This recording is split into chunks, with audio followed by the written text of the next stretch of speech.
Hey everybody, this is Allie Jorgensen with Journals of Success magazine, and I'm sitting here today with a man who needs no introduction. He's one of the most powerful thought leaders of our time.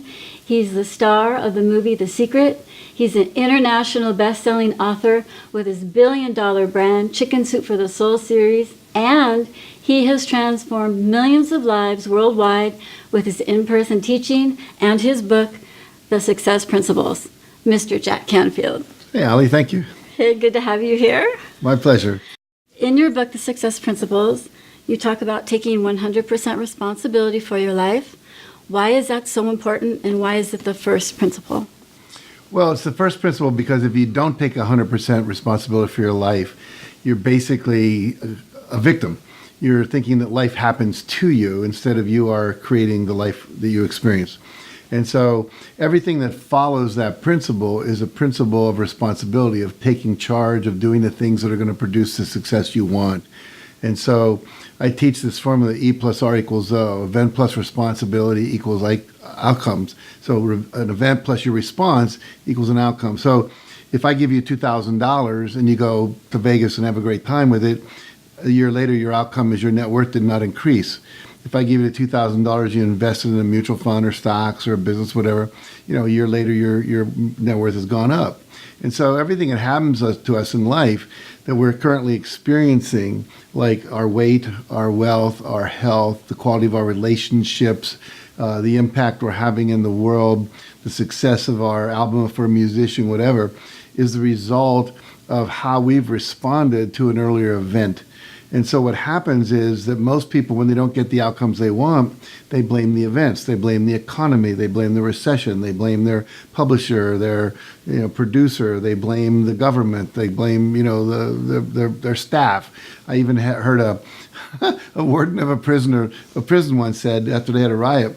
They said, you keep having riots up there. What's going on up there? He says, well, you start sending me a better class of prisoners, we'll have less riots. So he's blaming the prisoners. Like, no, none of the other prisons were having riots, but he was. And so when you're blaming the outside, then you feel there's nothing you can do to make it different. It abolishes us of having to take responsibility. And so it's only when we take responsibility and then ask, what are the responses that successful people do? When I wrote the Success Principles, I interviewed 75 of the world's most successful people in every walk of life, movie stars and corporate CEOs and Olympic and professional athletes, wow, millionaires and billionaires, etc. And I was looking for what are the common principles that all these people live by. So it wasn't just my belief about what had made me successful. And every one of them basically took 100% responsibility for their life. And then all these other principles are the things they did, which are the kind of responses successful people do. So there's three responses anyone can have to an event. The thoughts you think about it, the stories you tell, the beliefs you have, those are all thoughts. The feelings that you have are the responses to your thoughts. Then you have images, which are your pictures you hold in your head. We're dreaming, we're daydreaming, we're worrying, which is fantasizing, negative outcomes. All fear is based on visualizing future events that are not the way you want them to turn out. Wow. Even if you have a person with a gun in the room, for you to feel scared, you have to go into the future and imagine they're going to shoot you. Otherwise, if we're just holding a gun, no threat, no problem. And then the third thing we have control over is our actions, what we say and what we do. So there's only three things you can manage: your thoughts, your images, and your behavior. And so then it's called, what are the behaviors of rich people? For example, they tend to save money. They tend to take more risks than people that are afraid. They tend to understand that all their fear is self-created. They surround themselves with positive people. They set goals. They create plans. They take action. They respond to feedback. They persevere. They don't give up. We go down. There's 67 principles in the book. Yes. And so what I've done in my whole life, from the time I was about 22 or 3 when I first met a man who was worth $600 million and taught me about success, and then started applying it to my own life, and now I've taught millions of people around the planet how to do this, is that you've literally got to take what my mentor W. Clement Stone said was, find people who've already done what you want to do and find out what they did. And so I went out and found out people who've done what everybody wants to do and found out what they did. And that's what I put in the book. But the responsibility part is really the foundation. And once you have that, then you can build on that and then create whatever you want. Could you tell us a little bit about neuroscience and how that relates to success? Well, neuroscience is the science of how our brain works, basically.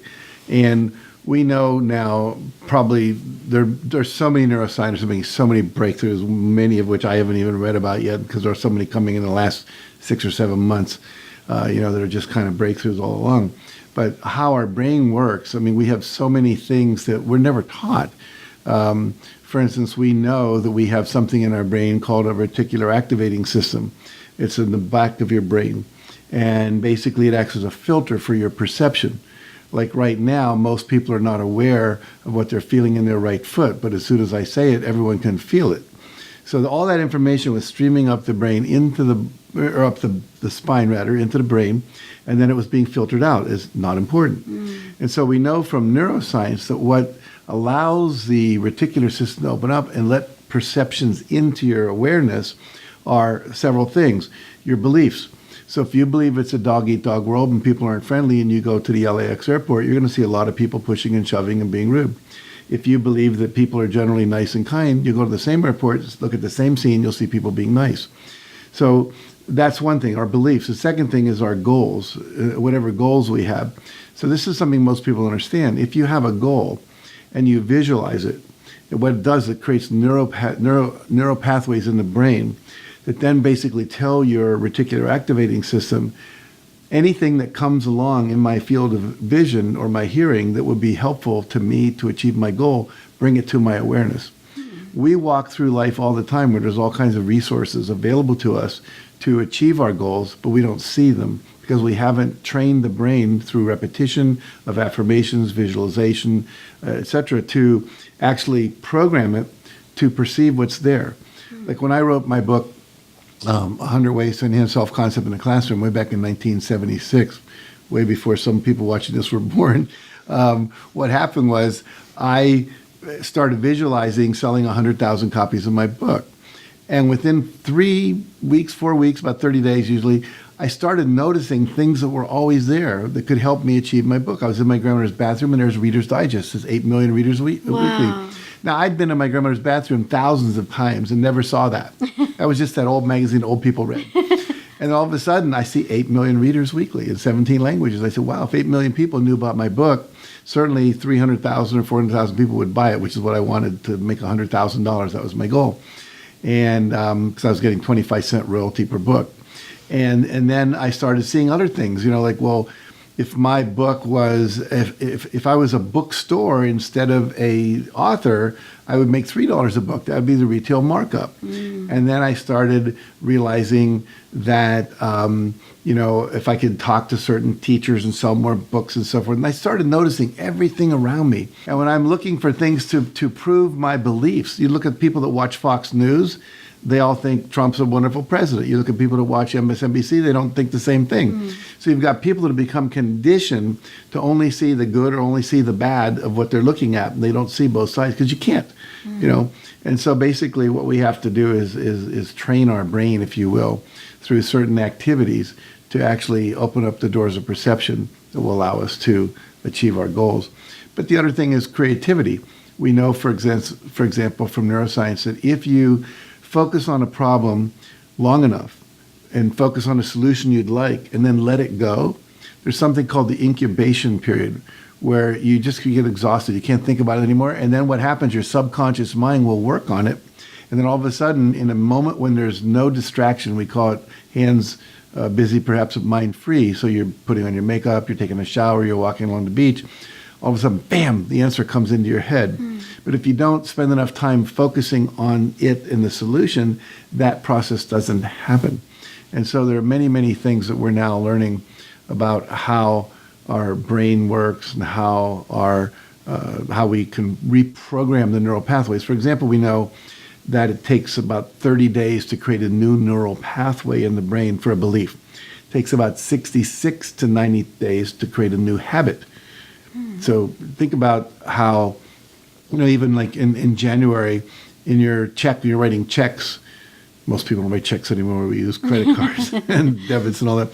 But, it's now it's not, let's say it's 2021, and we still are writing 2020 for the first month or if you've ever moved a wastebasket from one side of your desk to the other, and for about 30 days you're throwing stuff on the floor until you realize it's over there. So there's a lot of things we know. We also know, for example, that our willpower declines as the day goes on. This is a proven fact. And so if you have a new habit you're trying to build, or a new behavior like going for a run, meditating, exercising more, flossing your teeth, whatever, do it first thing in the morning. Because the day goes on, it's harder and harder. We know we have something called compassion fatigue. If you're ever in jail and you're getting a parole, make sure they do it in the morning or right after lunch. Because from the start of the morning until lunch, the number of paroles they give goes down. Doesn't matter who you are or what your case is about. Wow. It spikes a little bit after lunch because people are revived after lunch, and then it goes way down in the afternoon. Wow. So you're better to get sick on the day of your parole if they schedule it for the afternoon and wait for the next parole period. So there's a lot of little things like that we now know that we never knew before because we were studying all this stuff. Is goal setting for everybody? Goal setting is for everybody. Everybody unconsciously sets goals, but they don't set them correctly. Like everyone says, well, I want to grow up and have a nice job. I want to be a millionaire. I want a house on the ocean. I want to be a movie star. I want to be an airline pilot, whatever it might be. That's an intention. We all have intentions. And sometimes the intention just is to avoid discomfort, So you see a lot of people who live a very modest middle-class life, and they're not risking anything because they want to avoid failure. But then the goal is to avoid failure, but you're not going to get success because lack of failure is not necessarily success. Right. But the point being that everyone should set goals, in my opinion. We don't teach it in schools. Right. We have research that says only 1 out of 10 high school graduates has ever been taught how to successfully set a goal. A goal has to be how much by when. In other words, it has to be stated with a time deadline and a quantifiable, measurable criteria. For example, big house in Malibu, not a goal. A 3,000 square foot house on Pacific Coast Highway in Malibu by January 30th, 2015, 5 p.m., that's a goal. You can show up and measure if it's 3,000 square feet, and if it's on Pacific Coast Highway. Wow. So it's like a lot of people say a house on the ocean, and your mind's going, well, which ocean? Atlantic, Pacific? I don't know. I always tell people it's like when you set a goal, you're basically telling your unconscious, your subconscious to achieve it, but you're also sending out a message to the universe through the law of attraction that this is something you want to achieve. So think of the metaphor of this. I call a travel agent and I say, I'd like to go on a vacation. Period. And they're gonna ask me some questions. Well, where do you want to go? When do you want to go there? How long do you want to stay? When do you want to come back? And how much are you willing to spend? Right. Without that information, they cannot help me. And the same is true with your subconscious mind. It's true with your staff, your friends, the universe, God, whatever you want to call it, cannot really respond in a helpful way without that level of specificity. And so a lot of people don't realize that. And then so they don't set goals. In the world of business and financial success, a business owner who's trying to grow their business or double or triple their income, is there one piece of advice you could give this person? Well, the first thing is to make a declaration that you're going to double or triple your income. Pick one or the other. Don't say both. The subconscious won't know which one to focus on. And once you've made that decision, then I think you have to declare it to the group around you. So you're basically being held accountable by your environment. It's like if someone says, I'm going to lose weight, and they pick up a chocolate eclair, someone says, wait a second, I thought you were going to lose weight, Right. So there's that. But I think more importantly is that you have to embed that goal into your subconscious mind so it can come up with the solutions.